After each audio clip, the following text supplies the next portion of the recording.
শিক্ষক সমাজকে আমরা যদি রক্ষা করতে না পারি বা শিক্ষকদের সম্মান রক্ষা করতে যদি আমরা না পারি, তাহলে জানবেন সমাজ এক ভয়ঙ্কর পরিস্থিতির সম্মুখীন হবে। আদর্শ নির্ভর সুষ্ঠু সমাজ কখনোই প্রতিষ্ঠিত হবে না। আর এই নীতি বর্জিত সমাজে আমাদের ভবিষ্যৎ প্রজন্ম একটু একটু করে কুশিক্ষায়, অশিক্ষায় ধ্বংস হয়ে যাবে। নমস্কার, আমি কিশোর জর্দার। কিছু কথার নতুন একটি ভিডিওতে আপনাদের সকলকে স্বাগত। এই দেশের সমস্ত সচেতন নাগরিকগণ, তাদের উদ্দেশ্যে আমি একটা কথাই বলবো, আপনারা গণতান্ত্রিক রাষ্ট্রের স্বাধীন নাগরিক। এই নাগরিক সমাজের পাওয়ার বা ক্ষমতা অসীম ক্ষমতা, এবং সেই ক্ষমতা বলেই আজকে যারা শাসন করছেন তাদেরকে আপনারাই নিয়ে এসেছেন, এবং এই শাসকদের আপনিই পারেন বা আপনারাই পারেন ক্ষমতা থেকে সরিয়ে দিতে। কেন এই কথা বলছি? সরানোর কথা। গণতন্ত্রের নিয়মই তো এটাই যে শাসক যদি নাগরিকের অধিকার রক্ষা করতে না পারে, নাগরিকের মর্যাদা রক্ষা করতে না পারে, তাহলে সেই সরকার এক মুহূর্তের জন্যও গদিতে টিকে থাকার জন্য অনুপযুক্ত। কিন্তু আশ্চর্য বিষয় এই, গণতন্ত্রের চূড়ান্ত ক্ষমতা বা সার্বভৌম ক্ষমতা আমাদের জনগণের কাছেই রয়েছে, কিন্তু এই ক্ষমতা আমাদের কাছে থাকা সত্ত্বেও আমরা অযোগ্য ব্যক্তিকে শাসকের আসনে আমরা বসিয়ে রেখেছি। কেন এই কথা বলছি আপনারা নিশ্চয়ই বুঝতে পারছেন। সাম্প্রতিক পশ্চিমবঙ্গে এসএসসি কেলেঙ্কারিকে নিয়ে বা এসএলএসটি রিক্রুটমেন্ট স্ক্যামকে কেন্দ্র করে যে বিশৃঙ্খল পরিস্থিতির সৃষ্টি হয়েছে, তাতে আপামর পশ্চিমবঙ্গবাসী বীতশ্রদ্ধ। হ্যাঁ, অবশ্যই কিছু একদল মানুষ আছে যে এখনও এই অবৈধ কাজকে সমর্থন করে চলেছে, এই অমানবিক কাজের পক্ষে রয়েছেন। এই চোর জোচ্চুরি যে ঘটনাগুলো ঘটেই চলেছে এবং সেটা প্রমাণিত, হাইকোর্টে প্রমাণিত, সুপ্রিম কোর্টে প্রমাণিত, তারপরেও কিছু সংখ্যক জনগণ রয়েছে, কিছু সংখ্যক মানুষ রয়েছেন, এগুলো দেখতেই পাচ্ছেন না। তারা শাসকের পক্ষ নিয়ে কথা বলছেন, শাসকের বিরুদ্ধে তারা কোনো একটা আওয়াজ তুলছেন না। যে সিস্টেমের কারণে আজকে 26,000 চাকরিজীবী ব্যক্তি চাকরি হারা হলেন, তাদের দুর্দশার কথা, তাদের দুঃখের কথা একবারও কি ভেবে দেখেছেন আপনারা? কি দোষ করেছিল তারা? হ্যাঁ, কিছু সংখ্যক অযোগ্য ব্যক্তি অবশ্যই আছে, কিন্তু এই অযোগ্যদের প্রবেশ এখানে কি করে হলো সেটা তো আপনাদের ভাবতেই হবে, আমাদের ভাবতেই হবে। সেটা আমরা দেশের সভ্য নাগরিক হিসেবে, সচেতন নাগরিক হিসেবে এটা দেখা আমাদের একান্ত কর্তব্য। কিন্তু আমরা অনেকে দেখেও দেখছি না।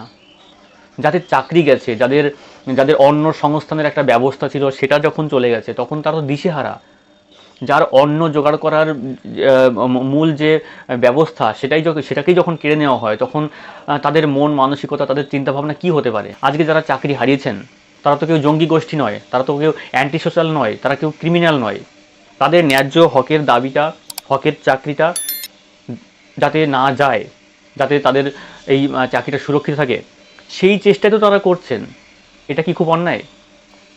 আমরা দেখেছি বারাসাত, কসবা শহর প্রত্যেকটি জেলায় এই চাকুরিহারাদের আন্দোলন বা তাদের প্রতিবাদ স্বরূপ যে তারা গর্জে উঠেছেন, এটা কি তাদের দোষে হয়েছে? কাদের দোষে হয়েছে? আজকে যারা চাকরি হারিয়েছেন তাদের চাকরি যাতে সুরক্ষিত থাকে, তাদের চাকরি যেন তারা ফিরে পায়, সেই দাবিতেই তো তারা একত্রিত হয়েছিল। কিন্তু আমাদের পশ্চিমবঙ্গের মুখ উজ্জ্বল করা পুলিশ বাহিনী, প্রশাসন বাহিনী, তারা কি করলেন? এই শিক্ষক সমাজের বুকে লাথি মেরেছে, লাঠিপেটা করেছে, ঘাড় ধাক্কা দিয়েছে। কি অদ্ভুত! শিক্ষা যেখানে সমাজের মেরুদণ্ড, এবং এই মেরুদণ্ড গঠনের যারা কারিগর তাদেরকে আমরা শিক্ষক বলি, সেই শিক্ষকের বুকে লাথি, অর্থাৎ কোনো একজন বা দুজন নয়, এরা গোটা শিক্ষক সমাজের বুকে লাথি মেরেছে।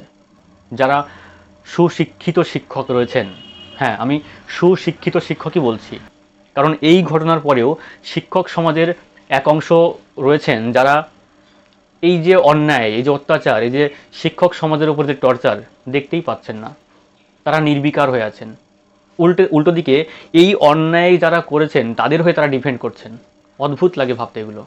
যে পুলিশ বাহিনী, যে প্রশাসন বাহিনী শিক্ষক সমাজের বুকে লাথি মেরেছে, সেই পুলিশ বাহিনী কোথায় ছিল? জঙ্গিপুরে। কোথায় ছিল? মালদার মোথাবাড়িতে।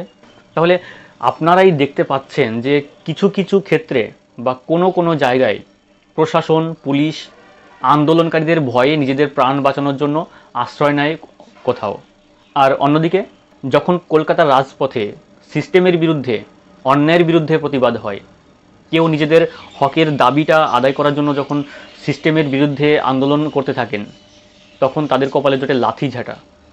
এগুলো আপনারা সভ্য নাগরিক হিসেবে কি করে মেনে নিতে পারছেন? যে পুলিশ অফিসার শ্রদ্ধেয় শিক্ষক মহাশয়ের বুকে লাথি মেরেছেন, ঘাড় ধাক্কা দিয়েছেন, সেই পুলিশ অফিসার কি কখনো শিক্ষা গ্রহণ করেননি কোনো শিক্ষকের কাছ থেকে? কখনো কি পাঠশালায় যাননি? স্কুল, কলেজ, বিশ্ববিদ্যালয়ে কখনো কি তারা যাননি? তাদের সন্তান সন্ততি কোনো শিক্ষক বা শিক্ষিকার কাছে কি তারা শিক্ষা গ্রহণ করে না? তিনি কোন শিক্ষায় শিক্ষিত হয়ে উচ্চপদস্থ অফিসার হয়ে শিক্ষক সমাজের বুকে লাথি মারতে পারেন? কোন বিবেকের? না, এদের মধ্যে কোনো বিবেকের তাড়না নেই, আছে ব্যক্তিগত স্বার্থ পূরণের তাড়না।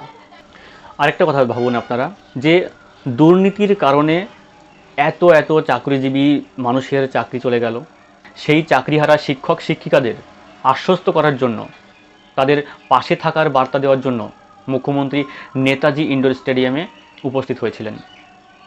কিন্তু অবাক করার মতো বিষয়, যে অভিযোগ এসছে এরকম যে এই নেতাজি ইন্ডোর স্টেডিয়ামে প্রবেশ করার জন্য যে গেট পাস ছিল, সেটা 500 টাকার বিনিময়ে বিক্রি হয়েছে, এবং তাও সেটাও আবার কোনো যোগ্য ক্যান্ডিডেট পায়নি। হ্যাঁ, কিছু সংখ্যক যোগ্য ক্যান্ডিডেট অবশ্যই পেয়েছেন, কিন্তু ম্যাক্সিমামই পাওয়া যায়নি। এবং এই যে নেতাজি ইন্ডোর স্টেডিয়ামের যে একদম প্রথম সারিতে কারা ছিলেন? বিভিন্ন কলেজ, বিশ্ববিদ্যালয় এবং স্কুল শিক্ষক বা পার্টির কোনো ক্যাডার, এরা ছিলেন। আমরা যোগ্য লেখা এই গেট পাসটি গলায় ঝুলিয়ে। আচ্ছা, কোনো বিশ্ববিদ্যালয়ের অধ্যাপক, কোনো কলেজের টিচার, এরা কিভাবে বঞ্চিত হয়েছিলেন যে নিজেদেরকে যোগ্য বলে দাবি করছেন? অদ্ভুত লাগে ভাবতে সব। প্রশ্ন আছে, উত্তর নেই, উত্তর পাবেনও না। আপনি প্রশ্ন করবেন, আপনার পরিণতি হবে ভয়ঙ্কর। সুতরাং আপনাদের সকলের কাছে একটাই বিনীত নিবেদন আমার, যে সচেতন হন, সভ্য নাগরিক হিসেবে নিজের দায়িত্ব পালন করুন, অন্যায়ের দেখলে অন্যায়ের প্রতিবাদ করুন, সমাজে শান্তি বজায় রাখার জন্য যা যা করণীয় আপনারা করুন। ভিডিওর সব শেষে আপনাদের কাছে আমার বিনীত অনুরোধ, দয়া করে শিক্ষাকে বাঁচান, শিক্ষা ব্যবস্থাকে বাঁচান। অন্যথায় আপনার সন্তানের উজ্জ্বল ভবিষ্যতের জন্য অশিক্ষা, কুশিক্ষা, দুর্নীতি, দুর্বৃত্ত এই সব কিছু রোধ করতে নিজেকে আত্মনিয়োগ করুন। আশা রাখছি আপনার আমার সকলের সহযোগিতায় আমরা একটা সুস্থ ও সুষ্ঠু সমাজ ব্যবস্থা নিশ্চয়ই পাব। ধন্যবাদ।